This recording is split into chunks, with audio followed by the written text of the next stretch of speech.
Hello students, आज हम लोग चैप्टर जो पढ़ने जा रहे हैं वो एक्सरसाइज 4.2 है, क्लास 5th का। देखिए, सबसे पहले यहाँ पर मैंने लिख दिया है ताकि थोड़ा वक्त बचे वीडियो।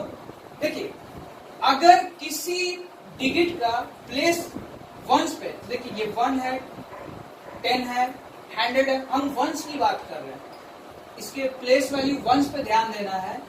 अगर किसी डिजिट का प्लेस वैल्यू वंस प्लेस पे जब भी कोई अगर आपको इवन नंबर दिखे, जैसे कि फॉर एग्जांपल के तौर पे 0, 2, 4, 6, 8 अगर दिखे तो समझ लेना कि वो नंबर किससे कटेगा, 2 से डिवाइड हो जाएगा, 2 से पूरा पूरा कट जाएगा। तो यहाँ पर आपको क्वेश्चन नंबर पहला में जो सॉल्व करना है वहां पे आपको देखना है और चेक करना है, विजिबिलिटी टेस्ट चेक करना है कि कौन कौन नंबर 2 से डिवाइड हो रहा है। तो देखिए, इसके प्लेस वैल्यू वंस पे देखा तो यहाँ 9 है, जो कि हमारा इवन नंबर नहीं है बल्कि ऑड नंबर है। सो ये 2 से डिवाइड नहीं होने वाला है। तो अब देखते हैं अगला। तो अगले क्वेश्चन में देखते हैं कि वंस पे कौन बैठा है, 8 है, इसलिए ये नंबर 2 से डिवाइड हो जाएगा। फिर हम चलते हैं अगला क्वेश्चन, ये लास्ट क्वेश्चन बता रहा हूं। तो इसमें आप देखें कि इसके प्लेस वैल्यू में 6 है, तो आप देख रहे हो कि इसके प्लेस वैल्यू पे कौन सा नंबर है, हमारा इवन नंबर। इस वजह से ये डिजिट आपका 2 से क्या हो जाएगा, डिवाइड हो जाएगा। तो आपको यहाँ पे सिर्फ सिलेक्शन करना था कि कौन कौन नंबर 2 से कट रहा है। तो समझ जाना कि जिस नंबर के एंड में 0, 2, 4, 6, 8 नजर आए वो 2 से डिवाइड होता है। अब चलते हैं अगले क्वेश्चन की तरफ। चलिए अब देखते हैं अगला जो क्वेश्चन नंबर 2 है। यहाँ पर क्वेश्चन नंबर 2 लिख दिया, ऊपर डिफिनेशन है, ये ना कि इसको क्वेश्चन समझ लेना। देखिए, क्वेश्चन में हमारा क्वेश्चन नंबर 2 में 2 क्वेश्चन अराइज कर रहा है। आपको देखना है कौन डिजिट 3 से कट रहा है एंड 9 से कट रहा है। तो पहले मैं 3 के बारे में बता देता हूं कि कौन संख्या, कौन डिजिट 3 से कट रही है। अगर किसी नंबर का, यहाँ पे जितना भी आपको डिजिट दिख रहा है, अगर किसी डिजिट का सम जोड़ने पर 3 के टेबल में आता हो, सीधी सी बात मैं ऐसा कर रहा हूं कि इन सब को मैं सम कर दूं। अब जैसे देखिए, सम करने जा रहा हूं, 3 + 1 + 5 + 0 + 6 + 3, 3 + 1 + 5 + 0 + 6 + 3। अब इन सब को ऐड किया, 4, 9, 6, 15 + 3 जोड़ेंगे तो कितना आया, 18। 3 का टेबल हम पढ़ते हैं तो 3 के टेबल में 18 आता है 6 बार में, 3 6 18। इसका मतलब किसी नंबर का सम अगर उस टेबल में आ रहा हो, 3 के टेबल में आ रहा हो, तो वो डिजिट 3 से डिवाइड होगा। इसका मतलब ये डिजिट 3 से डिवाइड हो रही है।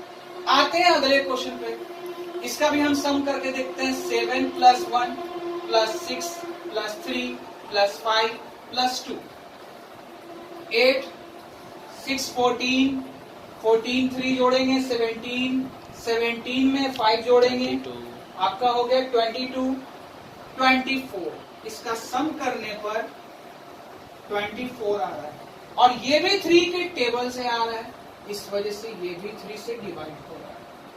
हाँ, अगर मान लीजिए सपोज दैट, एक काम करता हूँ, यहाँ पे कुछ अलग डिजिट बता। चलिए अब देखते हैं, इसकी जगह मैं कुछ क्वेश्चन दूसरा कर देता हूँ। जैसे कि जोड़ने पर अगर उसका सम 3 के टेबल में ना आता हो, जैसे मान लीजिए 3, 1, 7, मान लीजिए इसको हमको देखना है ये 3 के टेबल से 3 से डिविजिबल हो रहा है कि नहीं। तो कैसे पता चलेगा, देखिए इन सब का सम कर देंगे, कितना आया, 13।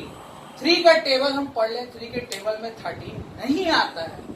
इसका मतलब ये डिजिट, ये नंबर आपका 3 से डिवाइड नहीं होने वाला है।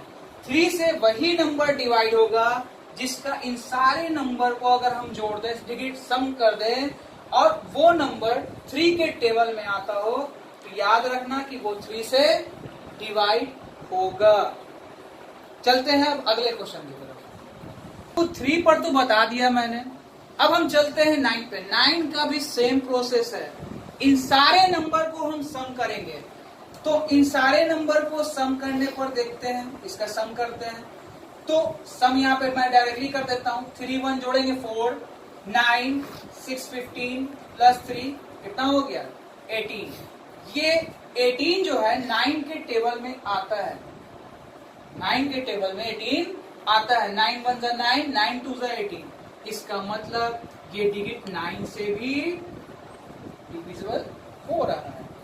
उसी तरह से अगर इसका सम करने पर 9 की टेबल में अगर आता हुआ कोई डिजिट दिखे, जैसे मान लीजिए 27 आ जाए, 36 आ जाए, 45 आ जाए, जो कि 9 के टेबल में आता हो, तो मेक श्योर समझ लेना कि वो 9 से डिवाइड होगा। चलते हैं अगले क्वेश्चन की तरफ। अगला question, using divisibility test which of the following numbers are divisible by 4। आपको देखकर बताना है कि कौन सा नंबर 4 से कट रहा है। तो देखिए जब भी हम इसमें बनाएंगे तो 4 से कटने की बात होगी, तो देखिए करना क्या है, इसके आपको 2 डिजिट को देखना है, इंड के 2 डिजिट को देखना है। अगर वो 4 के टेबल से कट जाए तो मेक श्योर वो 4 से डिवाइड होगा। जैसे अब इसको हम लगाते हैं 1 बार में, अब आप समझिएगा 24 हुआ, 4 6 जा 24। मेक श्योर ये 4 से डिवाइड है। एक क्वेश्चन और देख लेते हैं, जैसे कि 2 0 2 5 4 3, इसके इनका लास्ट डिजिट है 4 और 3, इसको हम देखते हैं 4 से डिवाइड करके। तो 4 1 जा, लेकिन ये 3 नहीं कट रहा है, ठीक है, पॉइंट से कट रहा है, इस वजह से ये 4 से डिविजिबल नहीं होगा। तो बात आपको ये समझना है कि 4 से वही नंबर डिवाइड होता है जिसका लास्ट का 2 डिजिट किससे कटता हो, 4 से डिविजिबल हो जाता हो, डिवाइड हो जाता हो। चलते हैं अब अगले क्वेश्चन की तरफ, स्टार्ट। चलिए अब अगला क्वेश्चन देखते हैं, चौथा नंबर, जिसमें हमको कह रहा है हमको चेक करना है कि कौन नंबर 5 से कट रहा है एंड 10 से कट रहा है। तो देखिए जिस नंबर के एंड में 5 और 0 हो, 5 और 0 हो, ये याद रखना वो 5 से डिवाइड हो जाएगा। अगर किसी नंबर के एंड में अगर 5 हो या 0 हो, जैसे कि यहां है, वो या समझ लेना कि वो किससे डिवाइड हो जाएगा, 5 से। तो इस नंबर के एंड में 5 है, इसका प्लेस वैल्यू 1 का 5 है, मेक श्योर ये डिवाइड होगा 5 से। ये 5 से भी डिवाइड हो रहा है, ठीक है, और 10 से भी डिवाइड हो रहा है। तो देखिए 10 का एकदम सिंपल सा फंडा है, जिस नंबर के एंड में 0 होगा, जिस नंबर के एंड में 0 होगा वो याद रखना 10 से कटेगा, ठीक है। और ये 5 से भी कैंसिल हो रहा है और 10 से भी कैंसिल हो रहा है, लेकिन जो नंबर आपको ध्यान देना है, जो 5 से कैंसिल हो, कोई जरूरी नहीं कि वो 10 से कैंसिल हो। 5 से वही नंबर कैंसिल होगा जिसके एंड में 5 होगा, 10 से वही नंबर डिवाइड होगा जिसके एंड में 0 होगा, और ये 5 से भी डिवाइड हो सकता है। चलते हैं अगले क्वेश्चन की तरफ। मेक श्योर आपको इतना बात तो समझ में आ गया होगा, और जो बचा क्वेश्चन है उसको मैं नेक्स्ट वीडियो में कंप्लीट करूंगा।